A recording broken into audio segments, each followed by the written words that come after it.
Welcome back, ladies and gentlemen. It's about that time of the week. Wednesday morning, 9 a.m. or later, who fucking knows? Yes. This week we're joined by our very first aliased guest, Dr. Chase Montego. Chase Montego. It's not his real name, but holy fuck, that's a great name. It's his real name. God bestowed upon him that name. Montego. I wonder how long he came up with that one. Like, you know, have you ever tried to come up with an alias before? It's difficult. His mom gave him that name in the hospital, and his surname happened to be Montego. Well, we welcome Mr. Dr. Chase Montego, and we talk about a bunch of shit on this. Yeah. Pretty much his like story, how he got into med school, which was very, very interesting. We recorded this a couple weeks ago. Yeah, this was recorded a couple weeks ago. Yeah. Dr. Montego, he took a break from racing F1 cars to come visit us. And he's a friend of ours who is a plastic surgeon, reconstructive surgeon. Has a pretty phenomenal story.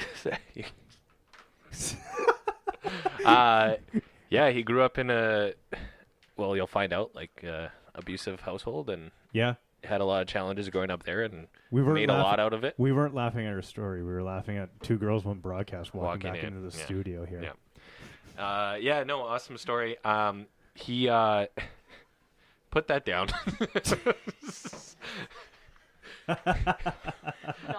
What were we talking about? When your stage time is over. I was going to say, some nincompoop.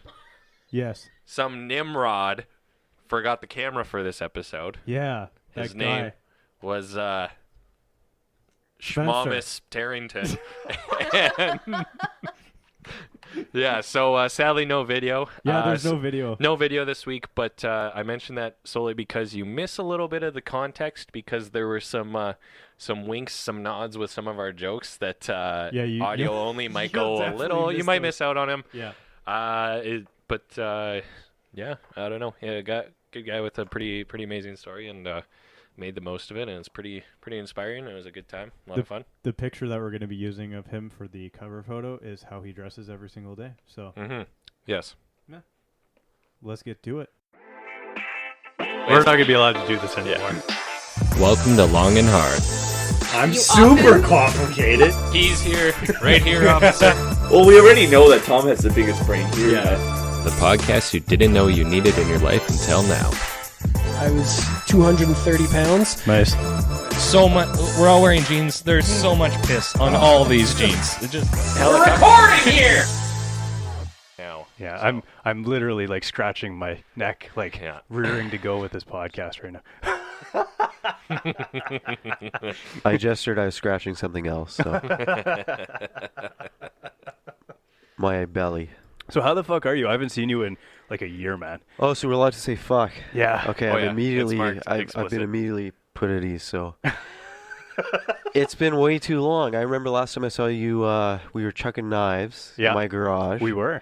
And the athleticism that Josh displayed was on par with what you'd see at the, not the Olympics, but... Maybe the Special the Olympics. Paralympics, yeah. the one that Schwarzenegger's a spokesman for. So okay. And Josh kept saying, Dominic, look out for the chopper. It's not a tumor.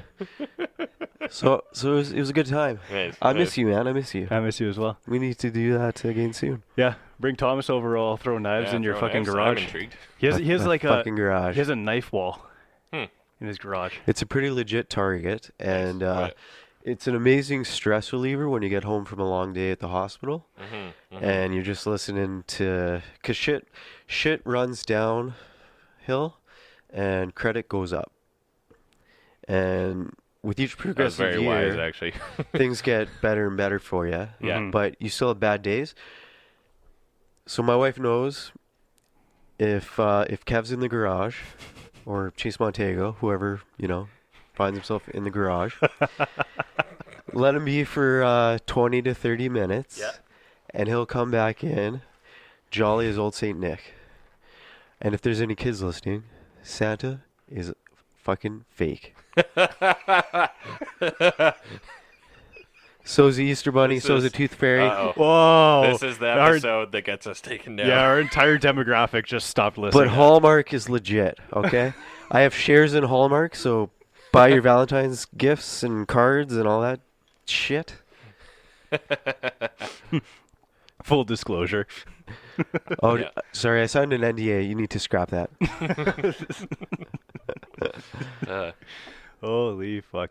The only thing I was worried about was those knives fucking bouncing back and hitting me in like the eye or something.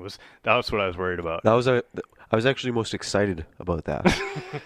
That's the reason I invite Paralympic knife throwers over to my garage. You gotta laugh into the mic for effect there, Josh. I have to laugh away from the mic. I didn't laugh at that joke. It'd be funny if Thomas stood up or didn't. That would be the funniest part, is if he wheeled himself out of here. I'm leaving. I would feel like kind of bad. No, I'd feel terrible. I really would. Yeah, we had to jump him from chair to chair, you know. Musical so, chairs? Yeah, Yeah. exactly. Josh is allowed to make And those I can jokes. actually say that. What's that code for? Fuck if I know. I'll tell you after the show. Okay. So are you a fully fledged DR now, or? So I did 4 years undergrad. I majored in science. And then I did 4 years of medical school at the U of A here. Not to hate on Calgary or anything, but their medical school there is 3 years. Okay. So they're a year less good than any of the U of A doctors. Gotcha. So fuck Got it, you. got it. If you're listening, Calgarians, go fuck yourself.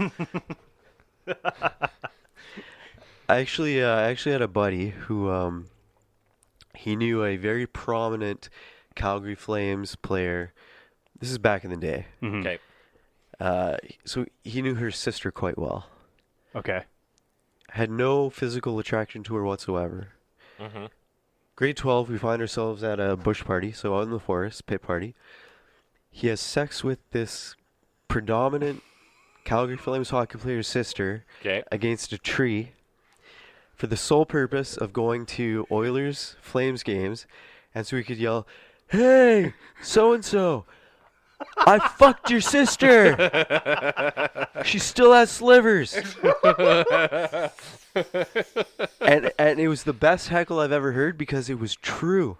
Yeah. I'm not saying I weight behind those videotaped it. words, but I'm not saying I videotaped it, but I may have witnessed like one or two afternoon delight. It was the afternoon, so it was... A bush party in the Does afternoon. that make it better? I don't know. A I'm not bush sure. party in the afternoon. Usually those are like a nighttime. Well, that's how affairs, bad aren't the they? sister wanted it. So hosted an afternoon bush party. So does he still play for the Calgary Flames though? that I don't know because instead of watching hockey, I'm too busy fucking chicks. So.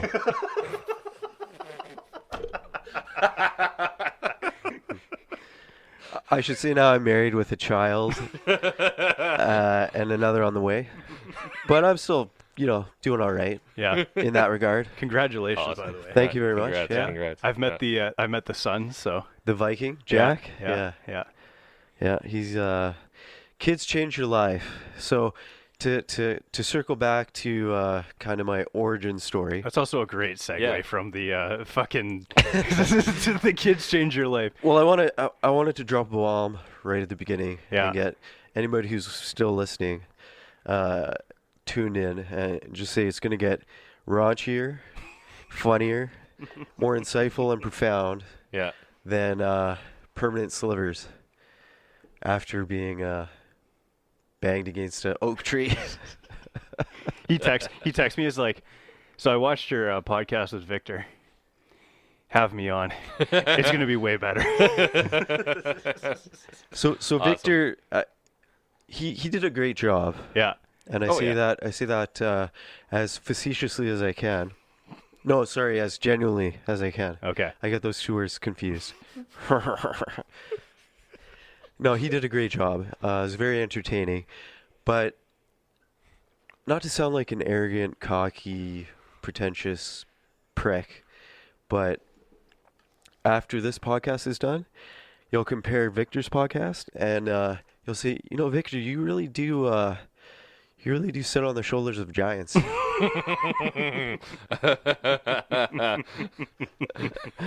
And that will grind his gears to no fucking limit.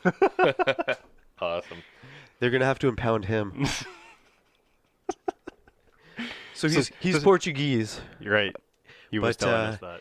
But he's not actually Portuguese. He's also Russian because we had to play the Russian national anthem for him. He likes to say that to give himself more interesting character traits. It appeals to the women. All right. Man of mystery. Yeah. He's not actually Portuguese. He's Portuguese.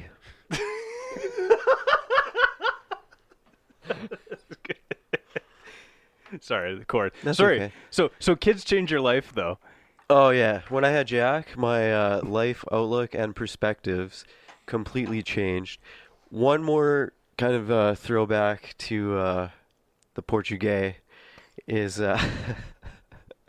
maybe we'll circle back to that because we gotta have a nice balance for the audience of serious, philosophical, mind-blowing, metaphysical, insightful content. Yeah. And then I'll make some really raunchy Portuguese jokes. Sounds great. Good. Yeah. Okay.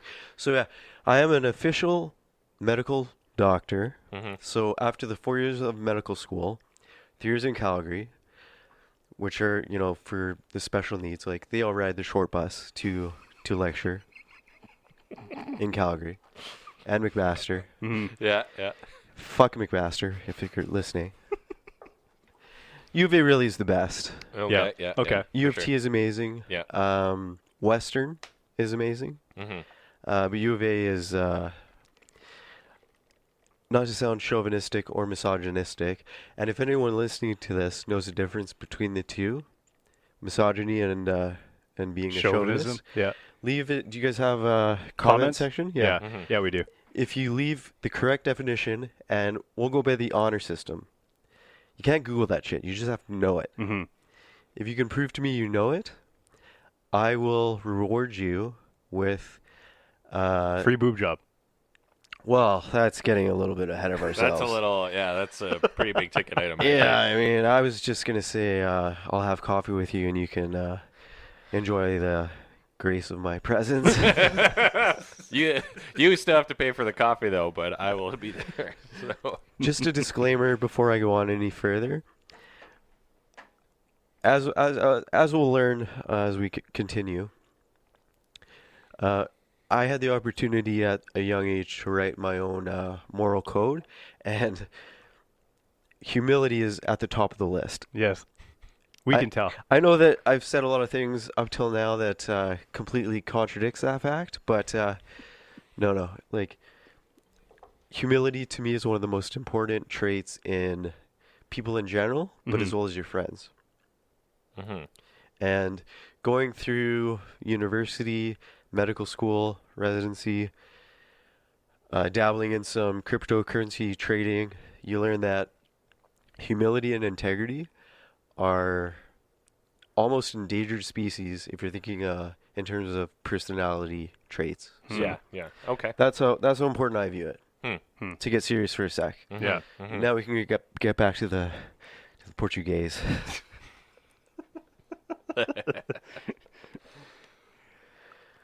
Okay. So kids change your life, though. Yeah. So your story. So to really do it justice, I kind of have to backtrack to the way I was brought up. Sure. So I grew up with my dad was a great guy until I developed the ability to think for myself, which was around the age of 12, 13. And him and I were best friends until that point, and until I started to basically challenge him. And it wasn't until I started meeting other friends and going for sleepovers and seeing what other family dynamics are like when I realized just how fucking fucked my home life was. Gotcha. You ever see that movie Blind Fury with Rutger Hauer? No, I haven't. So there's two henchmen in the elevator. They're the villains. Okay. And one goes, shit! looks at his buddy. The other buddy goes, fuck! They both look at each other and they go, shit, fuck! That sums up my upbringing in the most concise of ways as I can possibly articulate. I grew up shit fucked. Gotcha. So may I elaborate? Mm-hmm. So it'll be like, see, a Saturday morning. My dad wakes us up. My younger brother's 5 years younger than myself. Mm-hmm. Dad brings us into the kitchen. He's got an icy, frosty, cold mug and a can of Molson Canadian beer.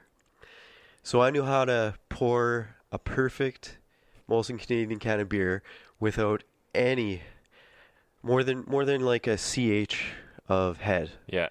Do you guys know what a CH is? No. So it's used in the surgical world and also in the construction world. So it's a cunt hair. See, the amount of head that I leave on a beer once I poured it after the master taught me is a CH. Gotcha. Nice. Which, I could tell a joke about my wife and a CH of head, but we'll leave that for part two. All right. Part two. So Sounds good. my dad brings my brother and I into the kitchen. It's not later than 10 a.m. And our ritual every Saturday was he has my brother and I in unison cheer, chug, chug, chug, chug, chug. And my dad proceeds to down this beer without stopping. And I got to give it to him. He was committed. Yeah. Because I cannot remember a Saturday where he did not only did he finish the entire mug of beer, he would hold it upside down and tap on the top of the mug just to get those last few drops out. Yeah. So that's commitment. So absolutely. So in a way, I can say I can attribute my commitment to success from learning such life lessons from my father at a very early age. Yes. Nice. Okay. Yeah. Nice. And then another thing that served me very well that I learned from my dad is I was always, so to get a bit heavy, because we told a few jokes, so I grew up very severely psychologically abused and to a lesser extent physically abused. And I'm the oldest. My old man never laid a hand on my mom, treated her like the queen that she is, never laid a hand on my cocksucking younger brother who's fucking... He would go down to my dad's den till he was 17 years old, give him a hug and kiss goodnight. 17 years old. Let's just let that linger for a sec. All right, lingering over. Almost forgot where I was going. Anyways.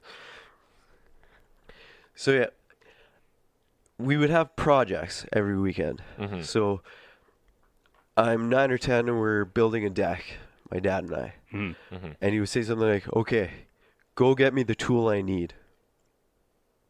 I've never built a fucking deck in my life. Homes on Homes did not exist, okay? Yeah. The Home and Garden Network was not in existence. No YouTube. So I'd go to the garage. I would find as many tools as I could and as I could carry, and I would bring them back. And my old man would be like, how the fuck are you my son? Are you dumber than a fucking fence post? Don't you know I need a Ratchet and Clank hammer, which I realize is a video game, but it was like that obscure of a fucking tool that there was no way I was ever going to find it. Yeah. And then he just like break you down like Full Metal Jacket, like choke yourself, boy. Right. I don't know if you guys have seen. Yes. I've seen that movie. Yeah. So they break you down to build you back up. I just never got the second part. So yeah. So what I learned from incidents like that was, okay, it's fine to make a mistake, but I'll never make the same mistake twice. And that's another life lesson that has served me extremely well. The problem growing up with an alcoholic abusive father is, there's an infinitesimal number of mistakes you can make. Right. Mm-hmm. So, like, I honest to God, like, I swear on my son's life, I didn't know I had any cerebral horsepower until a pivotal moment in my life when I was basically flunking out of high school in grade 11. Yeah. I had to talk my vice principal into overriding the system to letting me go from Math 20, which I got like a 17% on, into Math 30. And I'm just like laying it on thick, like, oh yeah, I'm going to get a tutor. I'm going to go to that Chinese Kumon math shit. I hear that's helpful. I'll get a calculator, a TI-89 or whatever it is, and you know, you can play all those games and stuff. And he was like, okay. And he knew my mom from high school. Mm-hmm. So he got me into Math 30. And my parents didn't know that he helped me get in. So they're like, okay, if you can make it from grade 11 to grade 12, we'll send you to L.A., California, Redondo Beach, where my aunt and uncle live. And my aunt, by marriage, was doing her general surgery residency at Cook County Hospital. That's where, so before they send troops over to Iraq, that's where they do their shock trauma training. Because it's all the gunshots. I mean, like, 9.5 plus 4 pennies. Add that shit up. Like, straight out of Compton, Englewood. All that violence goes to Cook County Hospital. Wow. Oh, wow. Okay. Yeah. So I was lucky enough. I mean, at the time, I thought I was going to be like a race car driver or a Ninja Turtle or a fucking fire truck. Yeah. Because that's all my dad said I had the potential for, right? Sure. Mm-hmm. Yeah. So I was lucky enough, my Aunt Janie took me on a tour, and she had to meet with some supervisor for, you know, God knows what. Like, she was getting a promotion somehow. And it's good there's no video. So she left this 17-year-old to his own devices in Cook County Hospital and emerge. And this is the pivotal moment.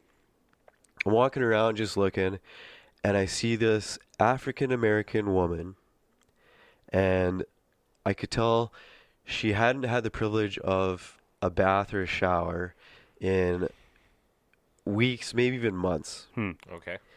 And she was what we call cachectic, which means past the point of starvation, where you start to lose muscle mass. Right. Oh, okay. Yeah. To provide your brain with fuel. Yeah. Right? And her and I caught eyes. And she gave me this look. And this could completely be my own perception. She could have been thinking in her head, hey, Wonder Bread, you motherfucking cracker. What the fuck are you doing here? Like, go get me a sandwich. Sure. Right? But my perception at the time was, she looked into my soul, and I saw into her soul, and she said, just eye contact, it was all unspoken. She said, help me.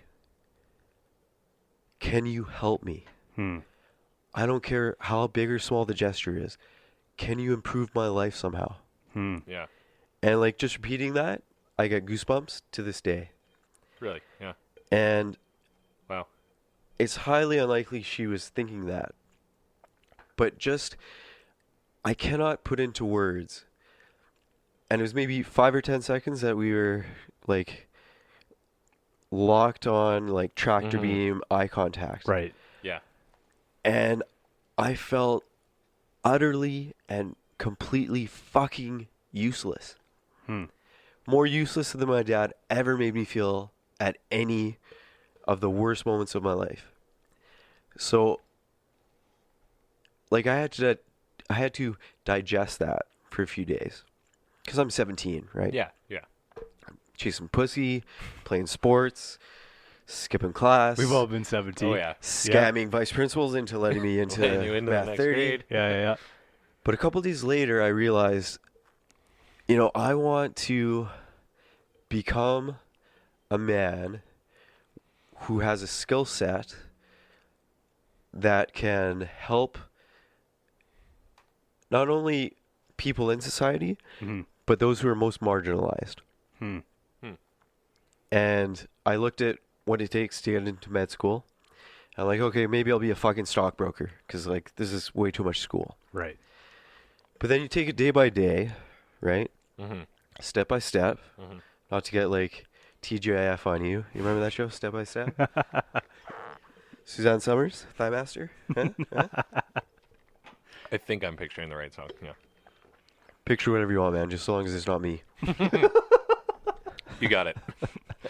No, you can. You're a handsome man. Thank you.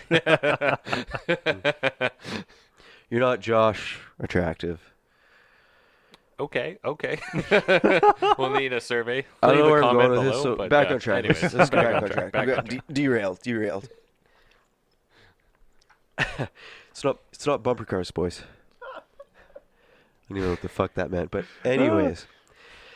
So I decided I wanted to pursue post-secondary education. Yep. With the hope of applying to med school. Right. Learning a skill set that I could help people who are in vulnerable situations. Okay. Right? So I did a ton of research on my computer. Obviously, that was kind of a fucking stupid comment. I did a ton of research at the library. On the computer, though. And so I realized that if you wanted a shot to get into med school, you have to be a very well-rounded person. Sure. You have to either actually genuinely want to volunteer or just pretend that you want to, but accumulate the hours. And you have to build this application.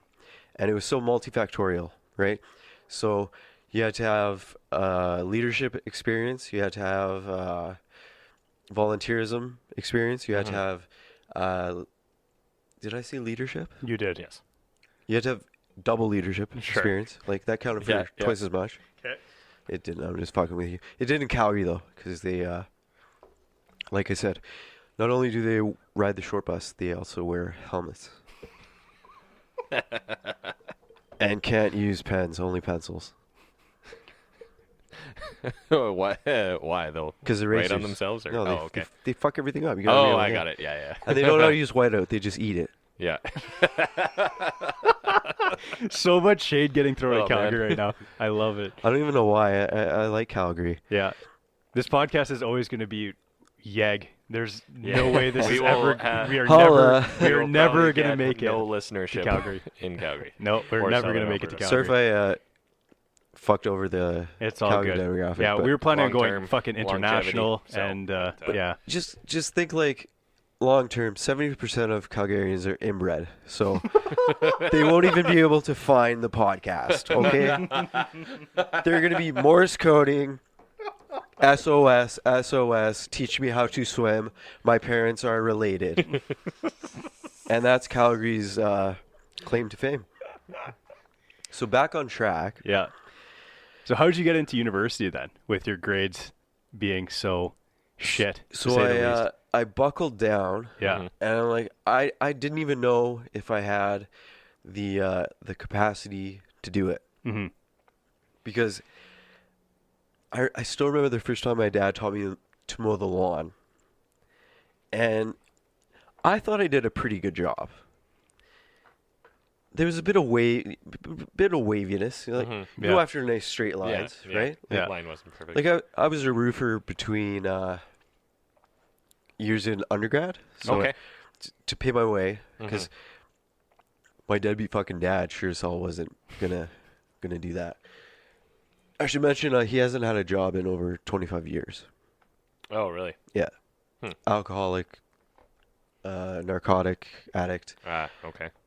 Sponges off my mom. Work ethic will be another lesson, and that's who I get my work ethic from is my mother. So back to the lawn mowing. So I wobbled a little bit. It wasn't perfect, but it was straight enough. And an analogy I use, so like I said, I was a roofer between years of undergrad to pay my tuition and stuff. So I'd always tell this joke, because in my opinion, roofers are the modern day pirates of society. Okay. Right. Okay. Yeah, you meet one, you'll know. Other than me, I'm the anomaly. Yeah. Not really, but. So I used to tell this joke, and these guys would get high at lunch, and I could tell the same joke to them every day after lunch, and they would laugh like it was the first fucking time I'd ever told it. So I'd go, "Hey boys, got a little joke for you." And they go, "Okay, what's that?" "I like my roofs like I like my women. Neat, straight, and nailed by me." Oh boy. And they would laugh so hard they would almost fall off the roof. And that's why I would tell the joke, so they might fall off the roof. Because they would fuck me on every paycheck. They were always shorting me $100 here, $100 there. Yeah. And that's when I learned integrity. Right. From roofing. And I believe solely in a meritocracy. Yeah. If you're good enough to do the job, and if you're the best, if you're the best person for the job, Yep. you should get that job. Yeah. So I believe in a meritocracy. Where do you guys want to go from here? Welcome to intermission, off-string style. Da, da, da. No, I can keep going a bit longer before we hit intermission. Yeah, we. Oh well, yeah. No, if we'll just kind of run through it, but. What do you want to hear next?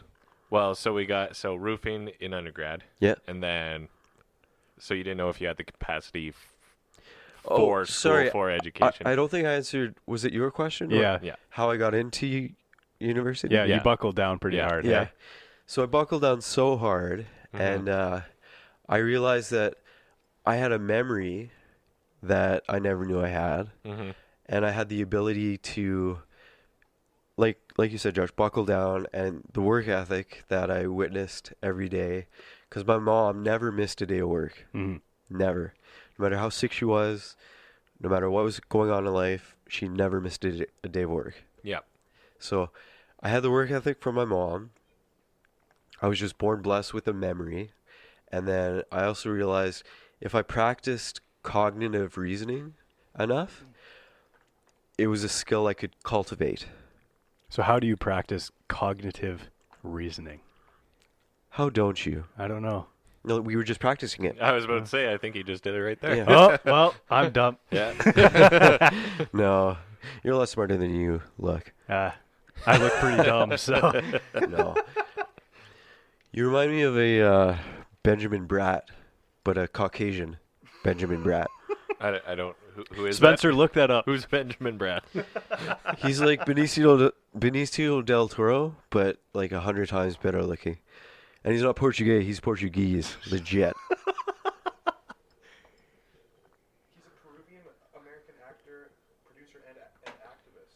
Can you show me a picture? And let's see a picture. He balled Julia Roberts.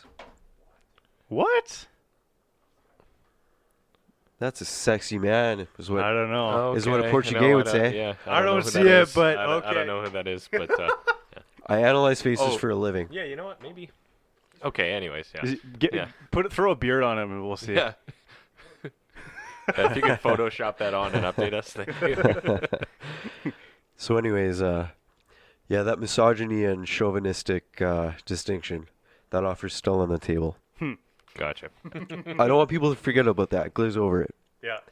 So, on my diploma exams, I scored my son's life. I got 100% in social studies. I got 96 in math 30. I got 98 in bio 30. Chemistry, I think I was mid 80s. Okay. Ballpark. Okay. Yeah. Physics, I was 91. Ooh. And then, was it English or language arts or whatever? Was that Yeah. even a class Yeah. in grade 12? Yeah. Excuse me. So I knew I had the grades to get into university already. Yeah. So the language arts or English diploma didn't matter. Mm-hmm. So I sat there for an hour until I could leave, and then I wrote a little note.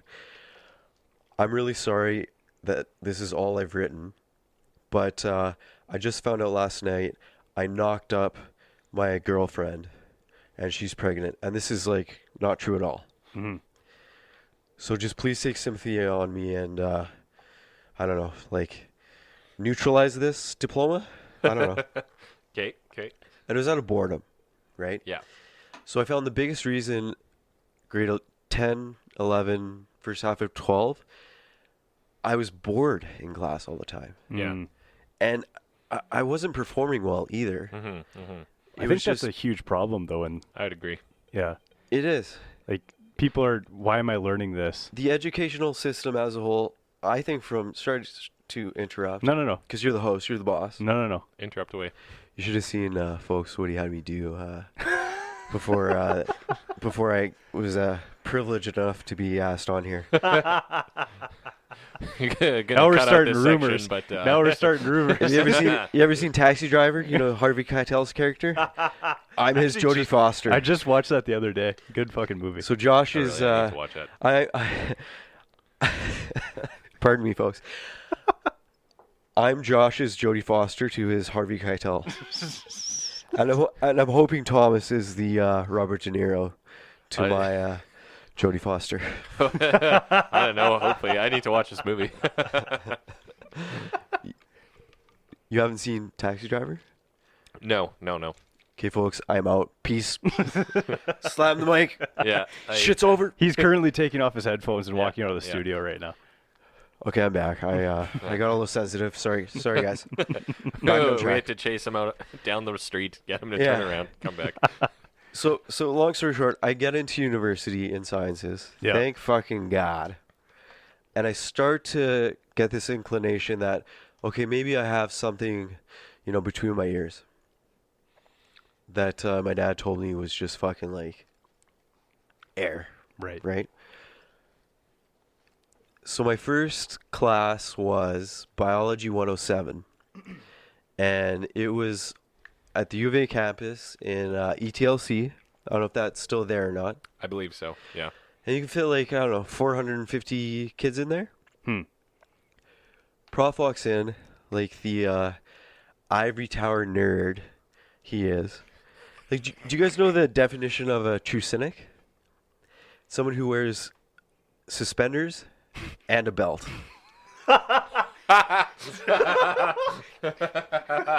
This motherfucker was a true cynic. I was like, you don't need both, motherfucker, okay? One will do. They serve the same purpose. Yeah. Man. That's good. That's good. If you can apply suspenders properly, you don't need the belt. Or vice versa, right? Yeah. If you have a Yeah, belt, but suspenders have so much more style. Oh, yeah. And they just fit those nerdy, Yeah. geek professors that I suffered through listening. Like, oh, God. Don't get me started. Yeah. That reminds me of that Departed quote. What are you drinking? Cranberry juice.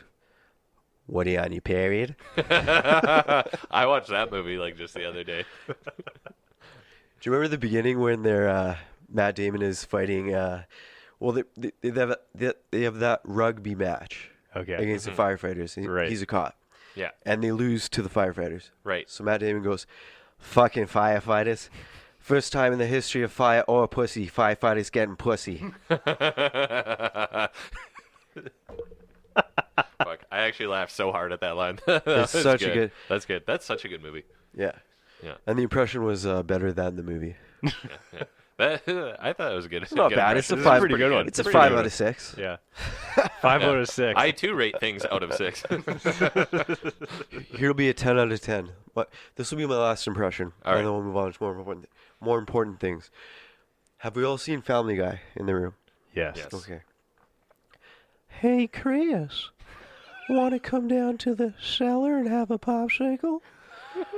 Maybe you and I can play a game of Duck, Duck, Goose. Of course, it's only going to be the two of us. And instead of running around in circles tapping each other on the head, maybe we can run around tapping other things. And maybe, just maybe after you finish your popsicle, if I win Duck Duck Goose, you can put your member in my mouth. No. Too far? Yeah, too far. Across the line? Yeah. Yeah. He never goes that far. He goes like Yeah. right to the line. Right to the innuendo. That's because he's a punk ass bitch, okay? And I'm here to be real. Mike Tyson, face tattoo, lose all my money buying Bengal tires. Real. That's pretty fucking good though. That was like good. that's good. impressive. That was very Hey, good. Josh, No. you want to come down to the cellar and No, have a popsicle? No. Is that because you don't like old men sucking on your Tootsie Roll? What would you do for a Klondike bar? You should work that in with the knife throwing thing somehow. I don't know. Oh, ask Josh. We have. We call it Cellar Popsicle Wednesday night throwing nights. No. Josh gave up on Duck Duck Goose months ago because he never won. Okay, but back to the point. Yeah. What the fuck was my point? I think the point was that you can go from a pretty bad position to a pretty good position if with a lot of work. Right. So, you want to get serious for a moment and get kind of heavy? Absolutely. Sure. Okay, so I was kicked out of my house after my first semester of university because I got a 4.0 GPA, straight A's my first semester. I was so proud of myself. Mm-hmm.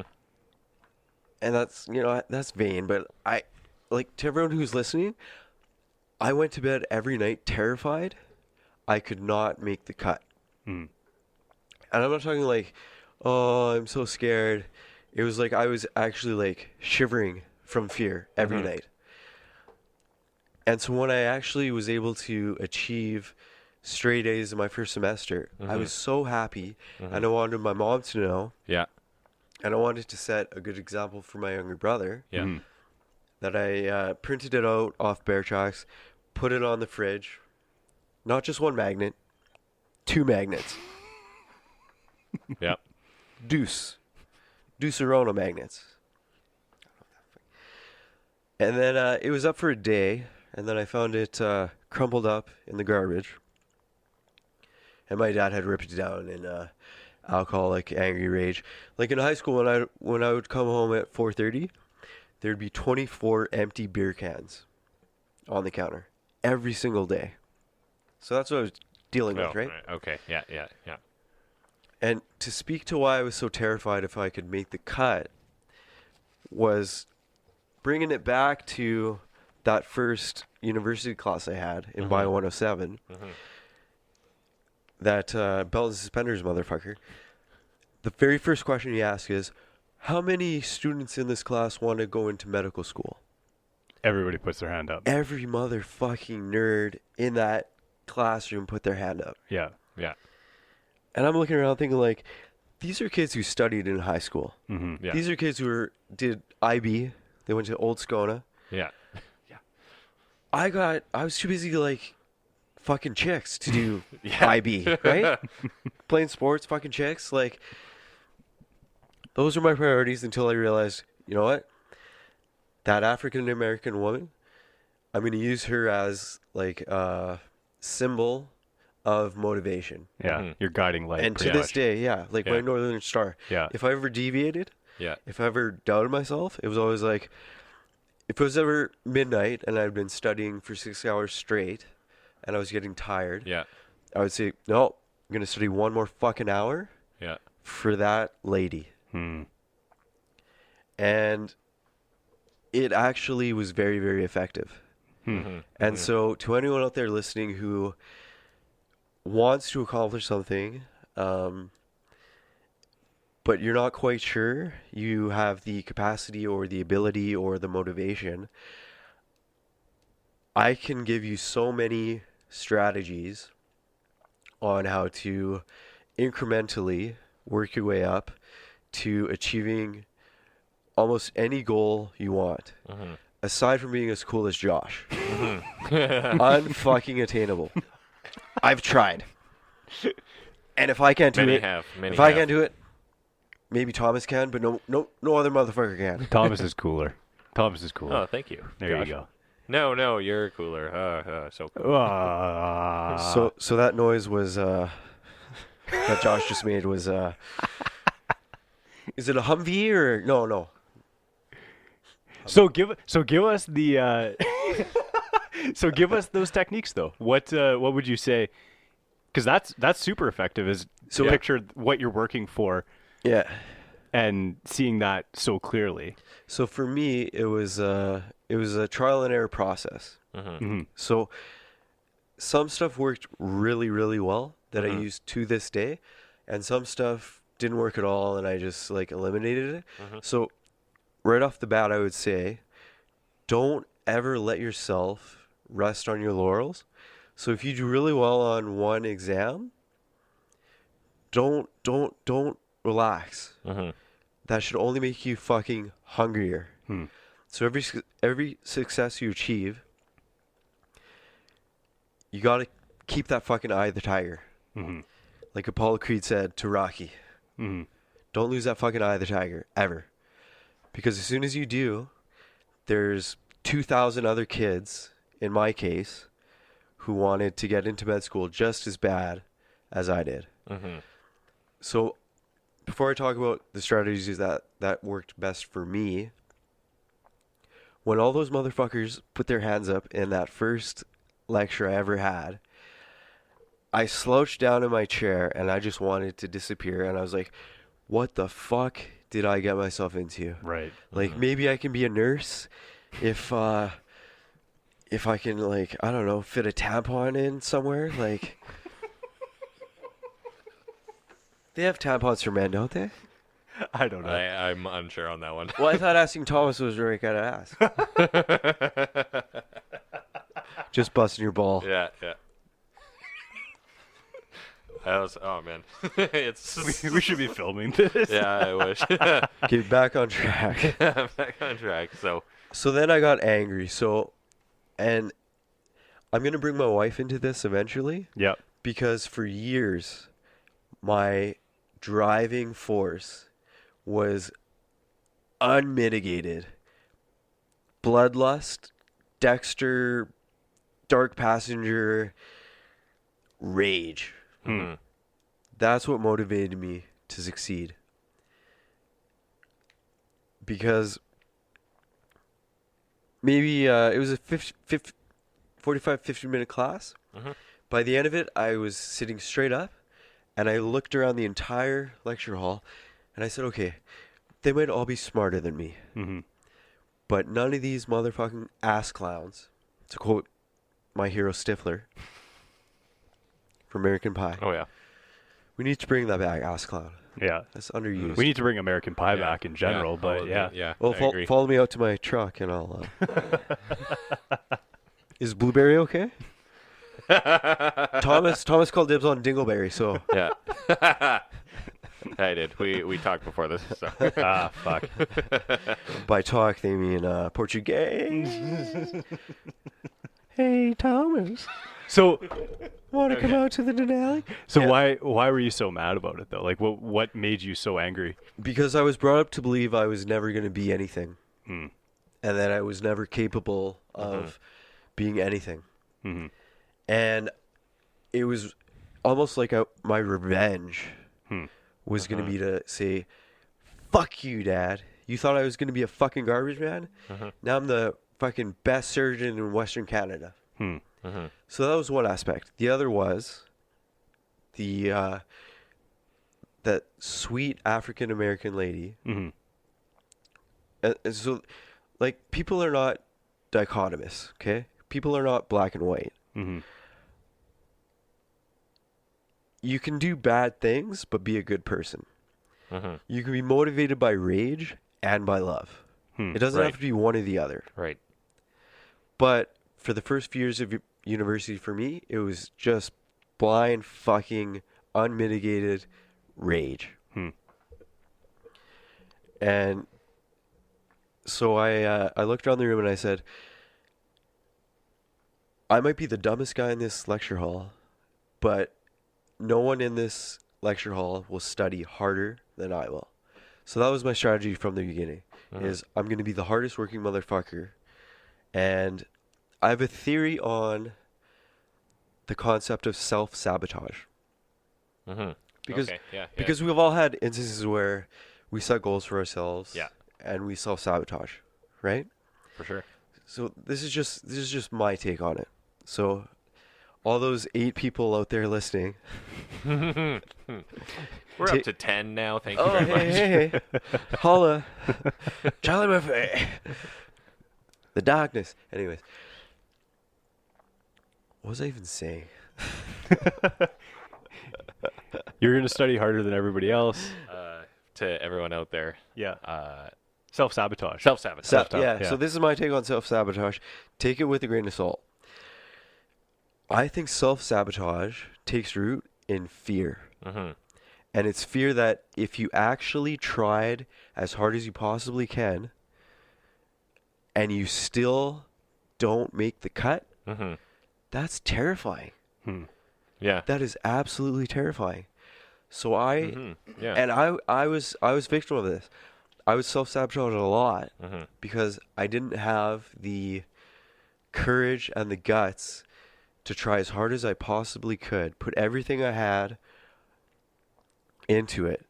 As Al Pacino would say in Any Given Sunday, you gotta fight with your fucking fingernails for that inch. Yeah. Absolutely. You fight with your fucking fingernails for that inch. Yeah. And I fought tooth and nail. Yeah. I literally did. Yeah. And I said, I'm gonna give it everything I have. I'm gonna leave it all on the field so that I'll have no regrets. Because what's worse than realizing you can't make the cut is realizing 10, 20 years later you could have if you just would have had the fucking, sorry ladies, the fucking balls. Yeah. Or ovaries. Yeah. No, I think that's huge though, because Absolutely. I think that's why agree. people self-sabotage, because they have it's not necessarily conscious. it's not even a fear of failure. I think it's almost a fear of success. I think Both, maybe. I'm not disagreeing with you. Yeah. I think those are two very interrelated concepts. Yeah. Right. And I still do have a fear of success. But I think a fear of success is different for every individual. Right. And the reason they have a fear of success. So some people think they don't deserve it, right? Which would be, why I have a fear of success. Yeah. Can I ask you why? Do you have a fear of success, Josh? That's a good question. See, people say that's a good question when they don't know the answer, so they stall. Yeah. So that they can think. So Thomas. Yeah. I'll allow Josh I'm giving to start Josh here, time so- to think. Yeah. Let me think on this one. I would say yes. By the way, Josh is a fucking genius, so I'm just gonna put that out there. Yeah. I'm busting some Definitely. balls, but only because I respect these two mofos more than that Portuguese guy I know. Well, thank you very much. So, And I genuinely mean that. yeah. So, and it's interesting. Yeah, self-sabotage and fear of success is something I've kind of realized I've done to myself in ways, because it's. But can I interject with a question just on Yeah. provide me the courtesy of elaborating on that. Yeah, So- absolutely. But let me just focus how I think I could gain the most insight from what you're saying with the elaboration. How do you if you take self-sabotage and fear of success, how do the two relate to each other? Yeah, so for me, In your humble opinion. Yeah, in my humblest of opinions. Well, because if you were to, whatever, for me, like that goal of X, if I achieved that, it would really involve me getting out of my comfort zone for whatever it might be. And it would change my life in a good way, but I would also be a lot busier in a lot of different ways. So that was I kind of realized I had that fear in a way. It was sort of a discomfort, or knowing I would have to work harder, I guess. After you've succeeded? All of the above, right? So for me to, I guess, provide context, because I'm a real estate agent, right? So sorry to hear that. If I want to, sorry. I said sorry to hear that. Oh.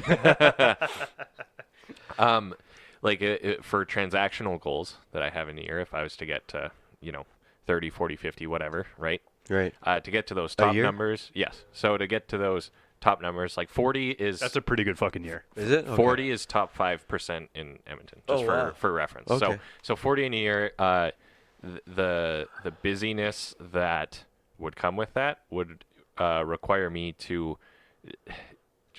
just my schedule, the freedom I have, flexibility, etc. I would have to sacrifice that. It would just really involve me getting out of my comfort zone, right? Mm-hmm. So to me, I call that maybe a fear of success in the past, and maybe in the present, maybe not. But I don't know. I guess that's kind of my thoughts with it, right? Josh, can I give my response to that? Absolutely. I think that's incredibly insightful, mm-hmm. and I've never heard someone put it quite like that, mm-hmm. so clearly and concisely, and kind of what's the word I'm looking for here? Anyone from, like, you want to talk about, like, Trooper songs, like Gary the Garbage Man could understand your explanation. Mm-hmm. But so could, like, that Bio 107 motherfucking professor who just, like, created such contention between all of his students. Yeah. So I think you put that so well. And you hit the nail on the head. Thank you. Yeah, with Josh's hammer cock. Wait, it's not it's not Wednesday. That's a Wednesday thing.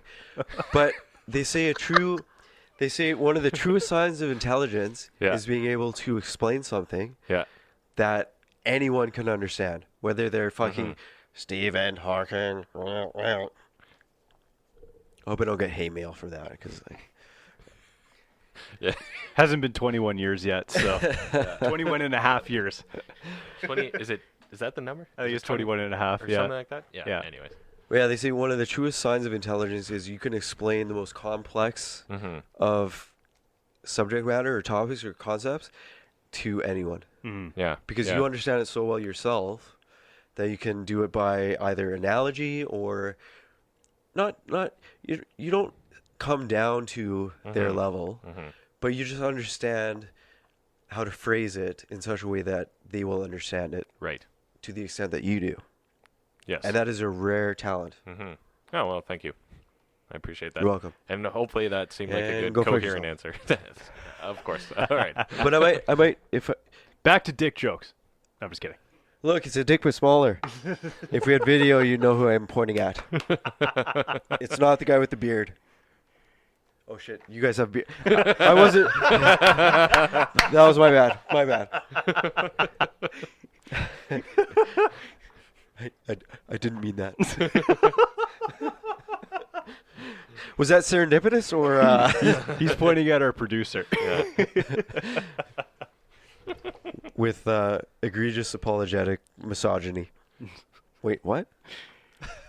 For me, I think that going back to that question, the fear of success, I think it's also comfort zone. Like, the comfort is like a huge killer because you're in a situation where you're comfortable. Mm-hmm. And you don't really have to go above that to still have comfort in your life. Right. So it's almost making myself uncomfortable would help me reach those goals. Well, in my opinion, and I can have more to say, I'll interject very briefly, like Millimeter Peter briefly. Okay, it's all Caucasians in the room, so. Too far? Is this on? Guys? Are we still rolling? Oh, yeah. Funny thing is I know. Okay, so what I was saying is, I don't know. Okay. What was I saying? I don't know. No. Josh said comfort zone. Yeah. No, I know where we're comfort. going. Yeah. So. Can you be happy and content in life, always being comfortable? No. Or are you the type of person who needs to shock themselves into a place, just conceptually a place, where you're uncomfortable? Mm-hmm. And initially, it's the fucking worst thing in the world. It sucks, right? But then, whether you're developing a new skill set, whether you're solving problems, whether you're designing, doesn't matter what it is. Eventually, that discomfort turns into a comfort level on the higher rung of a ladder. Right. That is going to go as high as you want it to go, as high as you're willing to fucking climb it. Do you see how I wanted him on the fucking podcast? Yeah, It's absolutely. fucking insightful as no, shit. This is awesome. This has been Oh, great. this is me. Like, I'm 8 Coors Lights in, so Yeah. have me on again when I'm sober, and we'll do a real good one. All right. But can I? Yeah, go ahead. Were we gonna go to break? We or- were, Yeah, I but was just gonna- before we but do that, before we lose make our your thought, point. make your One point. quick challenge to your, because Absolutely. like I basically gave you a rim job with how insightful With you the- were, and it. the compliment there. I Thank you, thank you. genuinely mean what I said. But I'm gonna challenge you on. I'm not sure how bulletproof and airtight the connection between self-sabotage and fear of success is. Because I think maybe. Okay, so a thought just hit me. Okay. Like you know how you get like stroke of insight? Yes. Yes. So I think you and I were looking at self-sabotage in a different way, I would agree. which is Yeah. why I love talking to Yeah. other guys who are as like 1/100th as intelligent as I am. So remember, guys, humility, top of my list. Josh, can you please vouch for me that like I'm just like trying to make this entertaining? I I believe you. He's like this in normal life. Oh, yeah. I'm just kidding. I'm just kidding. I sucked your dick for what? Glory Hole, I thought, was a game we play on Thanksgiving dinner. So how do you think that So you were I'll coming explain- about it? I'll explain the two differences Yeah. as I see them. Yeah. Feel free to interject Yeah. or disagree or agree or, glory hole me like I did Josh, Is this 18 plus? Yes. It better fucking It's be, marked 'cause- explicit, so Okay. we're good. Well, shit, piss, fuck, cunt, cocksucker, motherfucking fart, shit, dirty twat. Okay, that was my Blink 182 reference. So, my self-sabotage comes from the fear that if I put everything I have into achieving a goal and I still don't achieve that goal, I have a fear of not Yeah. being good enough. Yeah. No, that. So that's why yeah. I will self-sabotage. Yeah. So I can make an excuse. Oh, I didn't get a 4.0 because I was too busy fucking chicks. Sure. Yeah. Yeah. No, that. I guess defense mechanism. Now right? let me see if Yeah. I can, Yeah. in my own words, describe what your view of the connection between self-sabotage and fear of success is. Because mine ultimately is fear of failure. Yeah. Yeah. That's why self-sabotage. But yeah. So you self-sabotage because, and this is a question I'll pose to you right now because I'm not sure about it. Are you confident from the onset that you can achieve the goal you've set out for yourself? See that, and then the way you just articulated that, and when you said it the first time, that going all in, and then maybe not actually being enough, that kind of clicked for me. A little light bulb went on, like, oh, that's actually perhaps very true. I have some soul searching to do or something with that. But no, I definitely see your point, and I think I would agree too. And like you said, it's not fully conscious all the time. Yeah. Where, yeah, because most people naturally would think they're pretty smart and capable and skilled, etc. And then You don't know how many people bask in delusions of grandeur. Exactly. Yeah. And then, oh, maybe I'm not actually as good as I think I am. so it's easier to have that excuse of, I was busy fucking chicks. That's why I did it. I didn't want to do it. I totally could have. Blah, blah, blah, right? I think that's very common. Yes. Like you would see that in 85% of people. It's like, oh, I could have done that if I wanted to, but I didn't put the effort in, so we'll never know. Yeah, exactly. Right? And I think that's a cop-out that stems from just insecurity and fear. Right? Yes. And not to get off track, I know we need to take a break.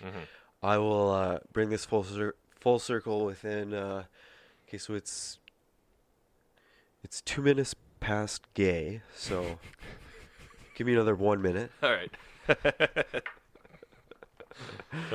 I love the LGBT alphabet soup community, so no hate mail. So what I was going to say is, you really gave me a light bulb moment when, and that's why I wanted to ask you. Yeah. So just take my perception of self-sabotage out of the picture. Pretend I never even explained it. Yeah. So when you set yourself a goal, would you know from the get-go that you would be able to achieve it? And the reason that you would self-sabotage is you knew that as soon as you achieved it, there would be all these other responsibilities that would basically descend upon you, which means harder work, more complicated issues, less free time, less fucking chicks. Yeah. Always comes back to that. Yes. So is that more in line with...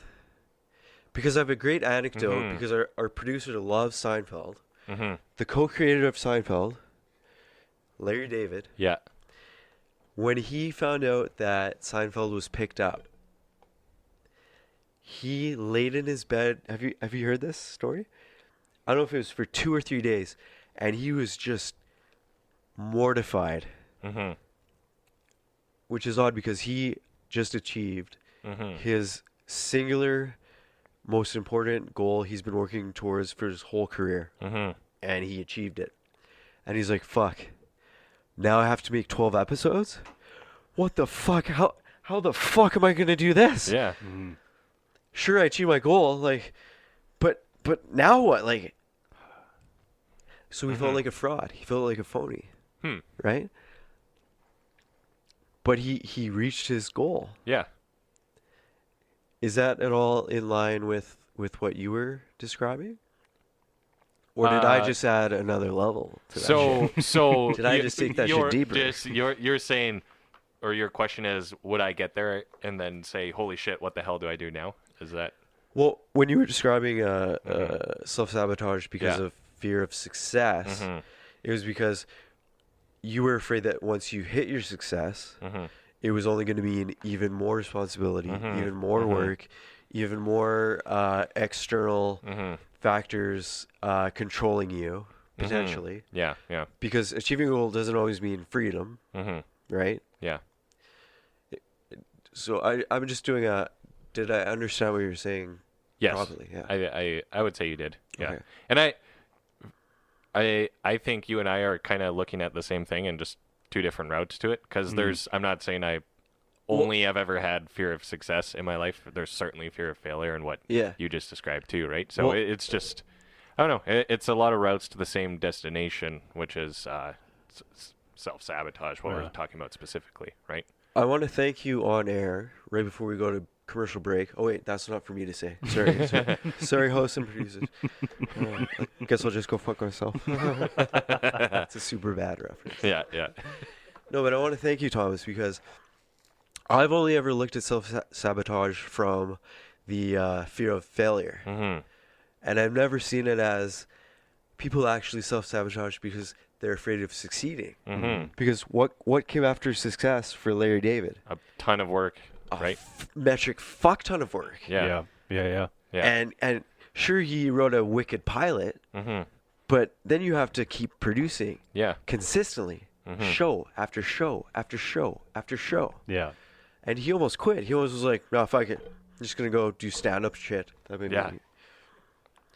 So, I thank you for adding another dimension to my understanding of the motivations for why people self-sabotage. Yeah. Yeah. Either And same to that- you, because what you said was I think clicked they for me. complement each other, and I think Absolutely. Definitely. Yeah, and I think absolutely. everyone to a certain extent will self-sabotage for both reasons. Mm-hmm. Well, Right. Well, it's even like if I am successful, what are people gonna think of me? Yeah. You know. Yeah. Like if I do reach this end goal, am I still gonna have the same friends? Am I still gonna, am I still gonna be the same person? Can you elaborate a bit on that? Let's go to break, and I'll Yeah. elaborate on that after. Okay. Yeah, let's do that. Stay tuned, folks. Same bat time, same bat channel. Yeah. I'm packing a dip. No, like what you're saying though is that you would have certain friends that may exactly either get jealous or you may just grow away from them or whatever it may be. There's that scenario. I mean, that's probably the biggest thing when success is involved in that. I mean, people don't like it when their friends are successful. Unless they're like true friends like it when their friends are successful, but not true friends. Can I put it a different way? I agree with you completely. Yeah. You can always tell if a relationship, whether it be a friendship or a romantic one, Mm-hmm. has the ability to go the long run. Sure. Mm-hmm. Is if you're gonna fight, right? Friends fight, boyfriends and girlfriends fight, the Portuguese fight all the time, Mm-hmm. running of the bulls with the balls. But is the overall sentiment in the relationship adversarial, or is it we're on the same team? Right. We're rowing in the same boat. Mm-hmm. We're here to make each other better. When you succeed, I succeed. Mm-hmm. And that's how you know you have a true friend, Yeah. is when they're genuinely happy for your success. Because when I was boxing, I would only ever spar with other boxers who were more talented than I would. Right. And this harks back to your comfort zone versus making yourself uncomfortable. Mm-hmm. The only way to get better at anything is to shock yourself out of your comfort zone. Yeah. And not rest on your laurels like I was talking about earlier. Yeah. Yeah. Yeah, most definitely. Because I think the way that you put it with the ladder and how you're comfortable here, but you're not comfortable here. Yeah. And I'm raising my hand for the people at home. Was that what that was? That was. Okay. Yeah. But essentially you're going from rung to rung of this is uncomfortable and 2 weeks from now this may be comfortable. Right. And it's just a consistent, Yeah. climbing of the ladder of Right. discomfort, we'll call it. And sometimes it's like snakes and ladders, right? So sometimes you climb 5 rungs up, life happens, shit happens beyond your control, Right. or things in your control, like you can make a bad decision. So I always say there's two, and this is a generalization, there's 2 streams of cognition, Mm-hmm. and to function at your absolute best, you need to know consciously when to apply what proportion of one and what proportion of the other, and when to combine them to reap the synergistic symbiotic effects that can only be gleaned when you combine the two. So I'm talking about the cognitive stream of thinking and the emotional. Mm-hmm. Because if you've ever been in an altercation with a significant other, you're all emotional, Right. right? Especially in the heat of the moment. Mm-hmm. But if you can just remind yourself, okay, take a deep breath, step back. Don't count to 10. That shit doesn't work. Yeah. Save yourself the time. Count to 3. Imagine how many days of your life you lose if you count to 10 every time you're pissed off. God's going to be like, or Allah, or Ganesh, or I want to be accepting, so. Yeah. Yeah. Or Whichever. Hulk Hogan, yeah, whoever Yeah. you worship. Yeah. Scientology guy. Oh, Tom yeah, Cruise. He wrote Aliens, didn't he? Sigourney Weaver. Anyways, you just have to always remember that you need to be able to accept when you fall or when you slide a bit. Mm-hmm. What differentiates those people who are successful throughout the entirety of their lives is they never let a single failure crack them or break them. All they do is, and it sounds cliche, but they try their best to learn from it. Mm-hmm. So as I went through med school and residency, I was always learning, even if I had the worst preceptor, like with the worst reputation, the worst clinical acumen, the worst patient relationships, because from him I learned how to not behave. Mm-hmm. From him I learned how to not try to cover up mistakes he made during an OR. So you learn all these. You can always be learning, and that's in any industry. Mm-hmm. So I would tell my younger brother who's an accountant. He started out as a teller at a bank. Mm-hmm. So you can learn all day, day. Mm-hmm. No, most definitely. All day, every day is how I meant to say it. Yeah. Because you can learn just as much, if not more, from the people who are fucking up as you can from the people who are succeeding. Mm-hmm. You really can, in my opinion. That's an interesting point, that you can look at the people that are not doing well and learn from them too. Even some of the stories you were talking about, you learned positive things from negative situations. So one thing I want to get across in this podcast is I wouldn't be here today if I hadn't made it through the upbringing that I did. Mm-hmm. Because the privilege and the blessing that my dad gave me was when I got kicked out, we had a nice house in Riverbend that my mom paid for. Mm-hmm. And so I had my own bathroom, and my dad's just fucking screaming, and he was watching Sopranos, so he's like, if you were in the fucking mafia, I'd whack your fucking ass. Omerta, which is the Code of silence. Code of silence in the mafia. Yeah. Yeah. Consigli, or La Cosa Nostra, Code of silence. And he had this like toy gun, and he was shooting it, and he was making noises. Like, this guy was just off the deep end from the booze. So I'm looking at myself in the mirror, waiting to be picked up by my grandpa, who, ironically enough, is my dad's dad. Right. Huh. So that's a little odd, right? Yeah. Slight tangent before I get to the main event. My wife is extremely shy because she's always very self-conscious. She never wants to look ignorant or say something stupid or, say something that offends other people. What I always tell her is, don't think of yourself as the sole performer on a stage with an audience of people judging you. Think of yourself as a member in the audience, and you don't have to be a judgmental prick, but just watch other people perform.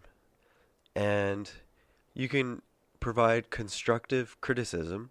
You don't have to verbalize it to them. You can just say, like, in your own head, you can think, like, Josh is the salt of the earth. I would trust this guy to watch my kid for an entire weekend. I just met Thomas. I can tell he has the grip strength of Sylvester Stallone in Cliffhanger. Like, you just learn things about people. Yeah. Yeah. So back to me staring myself in the mirror in Riverbend, a nice house. It's a good neighborhood. Tears just start rolling down my fucking cheeks. And at first, my first reaction was, Mowbray men don't cry. And that's when I heard my dad for the first time. Tangibly, explicitly. And I'm like, I've been programmed. I've been indoctrinated. I'm not my own man. I'm the man, I'm doing air quotes, that my dad wanted and is trying to do to my younger brother to transform into. So once I wiped away the tears, which most likely was from allergies. I skipped the Claritin that day. Mm-hmm. No, but I looked in the mirror and I said, I don't care how fucking long it takes. I don't care how fucking hard I have to work. I don't care what I fucking have to do. I'm going to make it back to Riverbend on my own steam. Mm. And I'm going to be my own man. The very next day, I got a pad of paper and a pen, and I wrote out my own moral code. And it was just numbered, like 1, 2, 3, 4. And I just wrote all the values that I hold in high esteem. So like we said, humility, honesty, reliability, dependability, integrity. Don't take yourself too seriously, right? Tolerance, patience. Mm-hmm. And I said, this is my moral code. This is my modus operandi. Mm-hmm. This is how I'm going to live my fucking life. Mm. And my younger brother, unfortunately, every time I see him, he sounds more and more like my old man. Mm. He has not become his own man. So to me, that was a blessing. It was the rose that grew through the crack in the sidewalk of Inglewood. And so once I did that, we have a saying in medicine, fake it till you make it. So you might not possess all of those traits, because I went through 18 years of conditioning, Mm-hmm. right? Mm-hmm. So you have to decondition that shit. But if you fake something long enough, it becomes who you really are. And that's akin to the Pygmalion effect. Have you guys heard about the Pygmalion effect? I have not. I've heard about fake it till you make it, but not Yeah, this. that I So have. It's basically like the snobby, pedantic, pretentious form of fake it till you make it. gotcha. So there's this prostitute and a nobleman. And for all you literary PhDs, like, just plug your ears right now and picture like a little bear with a funny hat on driving a car in circles. Because I'm not sure I'm getting this completely right. Mm-hmm. So there's a prostitute, man of nobility takes a liking to her. So she instantaneously climbs the social ladder. And everyone treated her as such because she was from another town. Mm-hmm. No one knew that she was ever, the town bicycle. And enough time passed where she was no longer a prostitute. She was a woman of nobility. And what's empowering is, but also very disconcerting at the same time, what people project on you, on who they think you are as a person, Mm-hmm. has such an exponentially more powerful effect on us than we, A, want to acknowledge, and 2, I love when people do that, when they're like, A, and 2, like, you just fucking skipped, like, alphanumerics. Yeah. Like, Yeah. You went. Yeah. You changed your. what are you, some kind of S-class? You skipped Yeah. Z and 1 and went to 2. Yeah. What the fuck's going on here? So -2 was...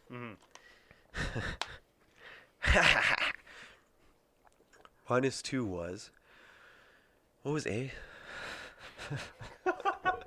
I'm just kidding. So, what people's perception of us and what they project that... Let me put it a little bit more concisely. People's perception of who we are, that gets projected onto us by everyone around us. Mm-hmm. And it has an exponentially more powerful effect on us, whether we know it or not. And I think that hits at a conscious and a subconscious level. So the -2 was, once you realize that, that's the first step to becoming truly autonomous, independent, and empowered from what anyone thinks of you, what anyone projects upon you that your identity should be according to them. So I tell friends of mine, I don't give a fuck what anyone on this planet thinks of me except 3 people. My wife, which we'll get into, I assume, at a later date. My grandpa, who basically is the reason I got into medical school. Not because of connections, but because of support. And he was my first real male role model who lived by example, like through action. Words with him were cheap. He was a strong, silent type, and his actions spoke more than any word or anything he could ever say. Right. And that was the first time I had a strong male role model. And the third is my son, Jack. Right.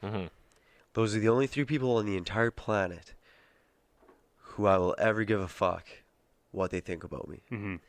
And when you can legitimately get to that place without any shred of self-deception, because a lot of people think they're there, but they're just lying to themselves. And who knows, like, I'm not going to sit here like some ass clown and say, like, I've got it all figured out.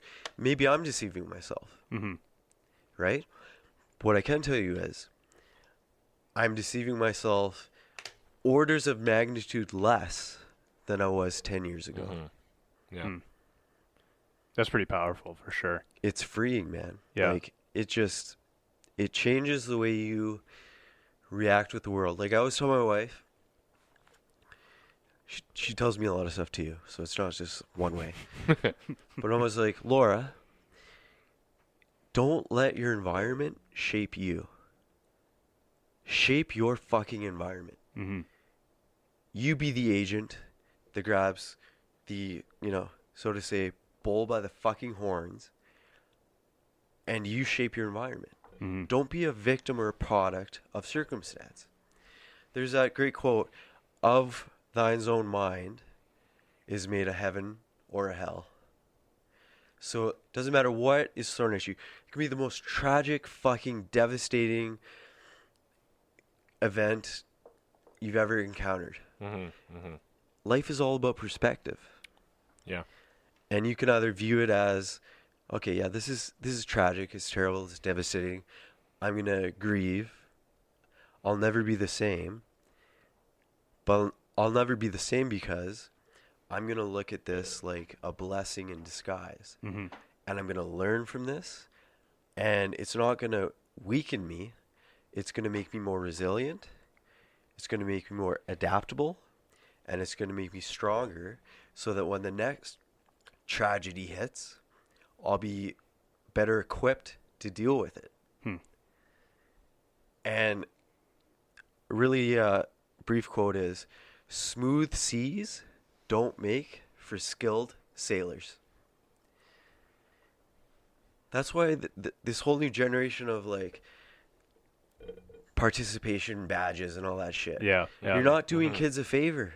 No, absolutely not. Taking the ball out of soccer or I was always a bully of bullies. Yeah. And I was always against bullies. Yeah. And I think in this day and age, it's getting to a point now with all the school shootings and shit and the social media terrorism.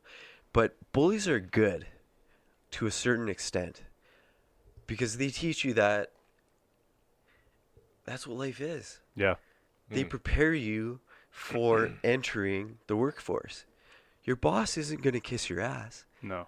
Your boss doesn't give a fuck about you. Unless you have a good boss. Yeah. But that's the anomaly. Your boss is going to bully the fuck out of you. He's going to have you come in on Saturday to do those TPS reports. Office Space, anyone? Oh, yeah. Show my O face. Oh. So I think you get to decide if you're going to be a fucking sheep or a wolf. And just because you decide to be a wolf, all I mean by that is you decide, I'm not going to be a fucking victim. Mm-hmm. Yeah, I think that's a massive, That's empowering thing for sure. Absolutely. Because that's what we live in, right? Is who's the bigger victim right now? But it's not about that. And you know, this is completely arbitrary, the number I threw out. But I would say somewhere between 50 to 75% of men live their lives dictated by fear. And I'm not saying that's not an adaptive trait. Because obviously, if you're like snorkeling in the ocean and you see a fucking dorsal fin, fear's good, right? Mm-hmm. But at least 50% of men, at one point in their lives, often multiple points, will be so crippled by fear that this harks back to indecision is often worse than wrong decision. Yeah. Yeah. I actually, it was my uncle once said, was sometimes in life it's better to be decisive than to be right. That's exactly it. That's analogous to what. Yeah. So you're preaching to the choir. Yeah. If I were religious. Yeah. I am religious. My wife is on the pedestal. I pray to her every night. That she takes her fucking Advil and doesn't have a goddamn headache. No, you make a very good point there, though. Yeah. In that, I think that a lot of people Thank you, are sir. just afraid of. Well, it goes back to afraid of the failure, or even afraid of success, or afraid of what are people going to think of me, or, right? Yeah. Yeah. Well, when you said that about caring about what people think of you, 3 people, that's also quite powerful too. And probably the 4th is yourself.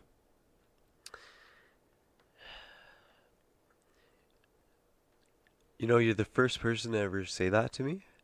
And if we had video, you would have just seen my fucking brain explode. That was another level of insight. So I'm gonna fist bump him across. There you go. Under the mics. Boom! Under the mics. You should call the podcast Under the Mics. Isn't that a gay bar? That's a huge thing, though. And the fact that you were talking about how other people see you. Yeah. It's more important how you see yourself. Exactly. Because can you look yourself in the mirror at the end of the day? Yeah. And review how you behaved, how you treated people, and people who don't need to be treated well. It is always so telling how someone treats the waiter. Yeah. Right? You can learn so much about I feel someone. like, did we talk about this recently? We did on where we say, when we were on Scrambled Eggs. We talked about this. Yeah. But how you treat people, retail staff, any kind of service people where they you don't have need to to be treat nice well. to you. Yeah. Anyone has the capacity to treat the CEO of their company by sticking their tongue so far up their ass like their fucking tonsils are tweaking. Yeah. When it comes to the janitor, though, That's exactly right. Yeah.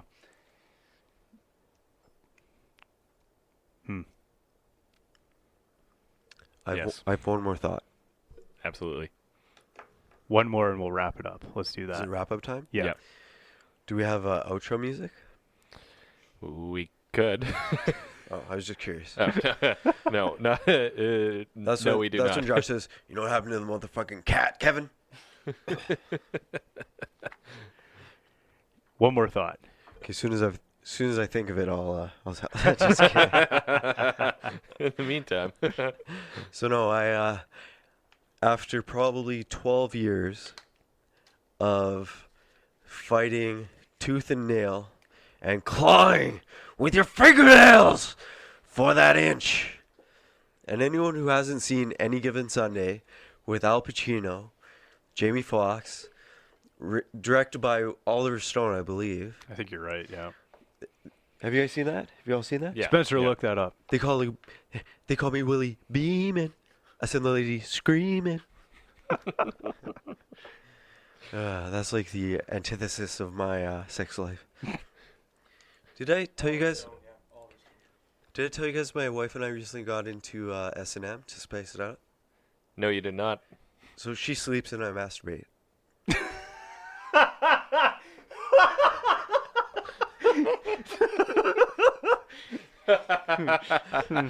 It didn't last long though, because my crying was waking her up. Oh man, dear honey, if you're listening to this, I love you. I thought you were legitimately telling us something. No, that's what gets Amazing. the reaction. Yeah. So, an extreme way of putting it is, men who cannot kill will always be subject to those who can. And that's like, you got to think about that. Yeah. And we live in a society where that's like not applicable anymore. However, it's never been more applicable.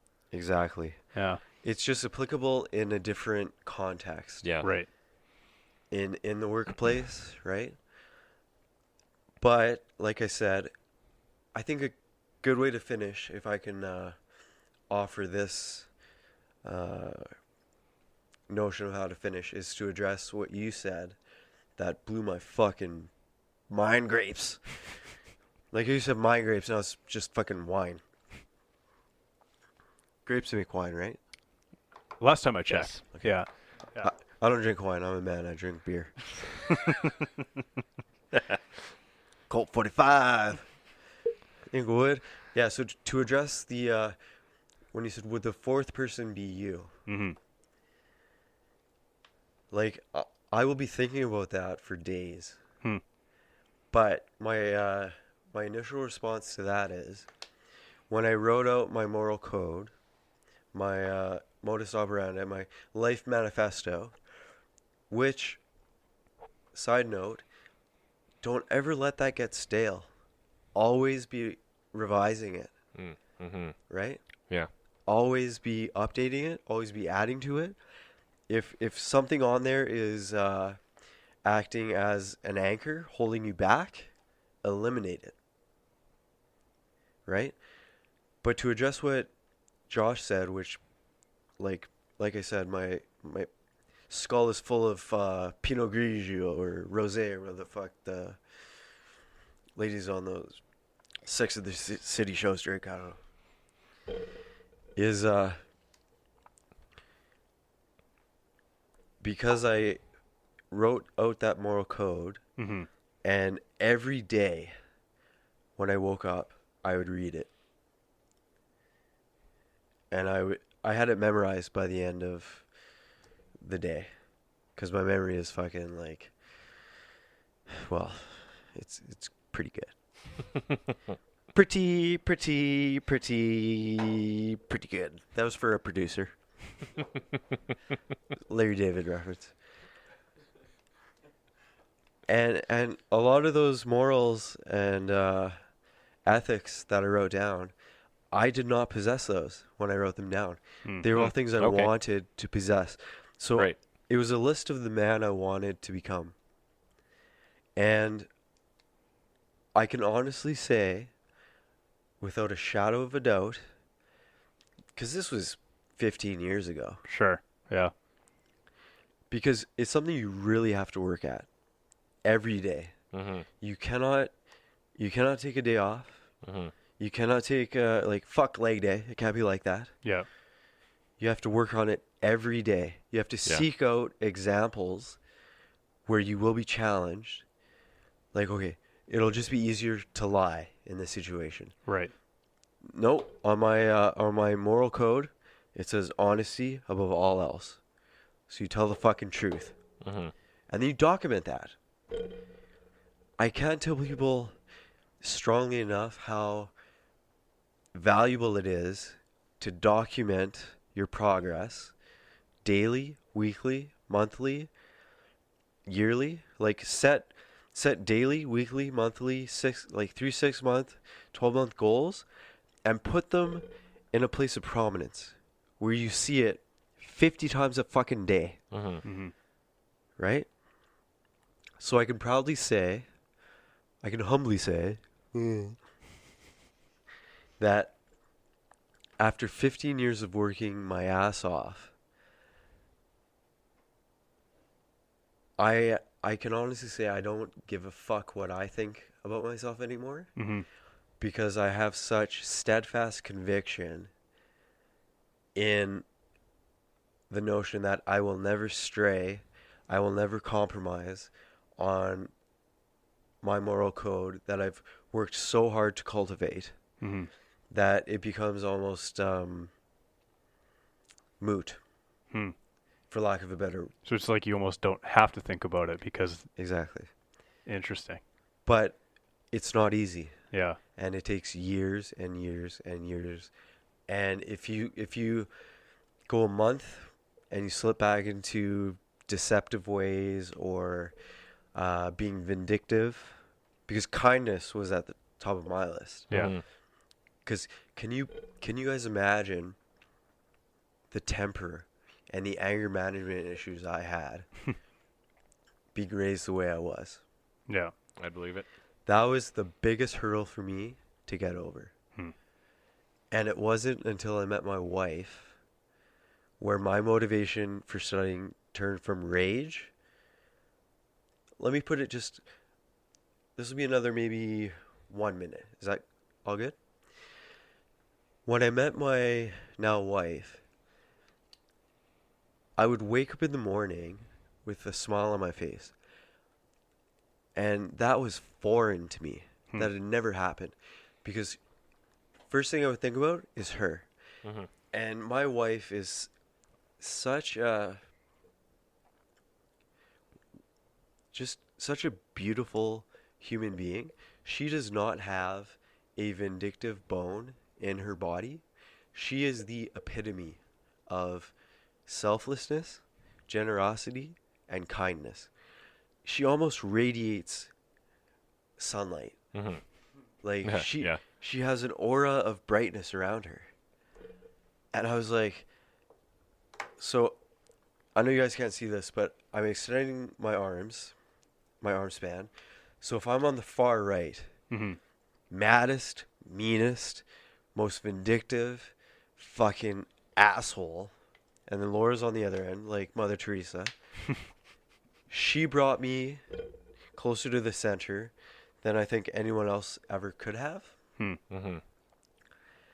And so when I lost that rage as motivation for studying, I went about a month or two and I couldn't study. I couldn't find the motivation because that rage was gone. Yeah. So what it transformed into is, I love this woman so much. I want to have babies with her.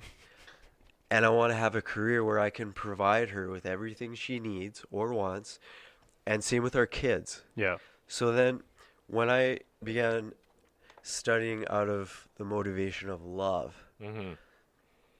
infinitesimally more powerful than rage. And I got in the first 2 years of university a mixture of A's and A minuses. After I met Laura, it was a mixture of A's and A pluses. And that's I don't want to be preachy and like melodramatic, but that's the power of love over hate. And I'm telling you guys, probably already know it, it's a decision you fucking make. Everyone has the power to choose. Am I gonna fucking act today out of hatred? Am I gonna let hatred drive all of my decision making and my reactions to other people? Or am I gonna approach every situation with patience, tolerance, love, give people the benefit of the doubt, but not be a victim, right? And so, like, my wife, I am the man today. Like, the man I am today is because of two people: my wife and my grandpa. Right. Yeah. And my son. Yeah. So that answers my question. I'm glad. Does it actually? I think so. I hope I answered it. Yeah. We're going to have you back on for sure. Oh, 100%. This was part 1, folks. Yeah, part 1. This is definitely part 1. Part 1 of a 10-part miniseries, perhaps. But Like, I could talk for 2 hours on strategies about how to motivate yourself. Yeah. It's none of that Tony Robbins bullshit. Like, yeah, you just have to visualize success.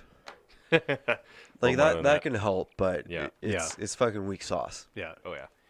So on part 2. I have concrete examples. Nice. Good. Yeah. I like it. Yeah. Awesome. Well, thanks so much for coming thanks on, so much. We appreciate it. To everyone in the room, I'm grateful for the opportunity. Yeah. Thanks for hearing me with my diatribe and my vitriolic, pedantic tirades. Awesome. Yeah, and I had a lot of fun. Thank you very much. I hope I get invited back. You bet. Absolutely. And send the hate mail to Josh and Thomas. P.O. Box 6969 Portuguese. Now, wait just a minute. Before you go, just a sincere thank you for listening to the show. You can find new episodes of the Long and Hard podcast every Wednesday morning, about 9 a.m.-ish, give or take. Don't hold me to that. We really appreciate you subscribing. If your podcast platform allows you to leave a review, please leave us a kind review if you've enjoyed the content here. Just a reminder, Long and Hard podcast. You can also find our other shows, other channels, the Millennial Homeowner podcast hosted by me, and the Invictus podcast hosted by Josh. If you head over to our website, longandhardpodcast.com, and see our other shows there. Once again, a quick reminder that Thomas Harrington and Joshua Blaze are licensed real estate professionals in the province of Alberta, and any discussions here involving real estate are not intended to solicit buyers or sellers under contract. And just a friendly reminder, hey, this is a conversation. This show is not intended to be legal or professional or medical or any other kind of specific advice. Please consult a relevant professional in said area before acting on anything or any ideas you might get here. Thanks for listening as always, and we'll see you next week. Peace.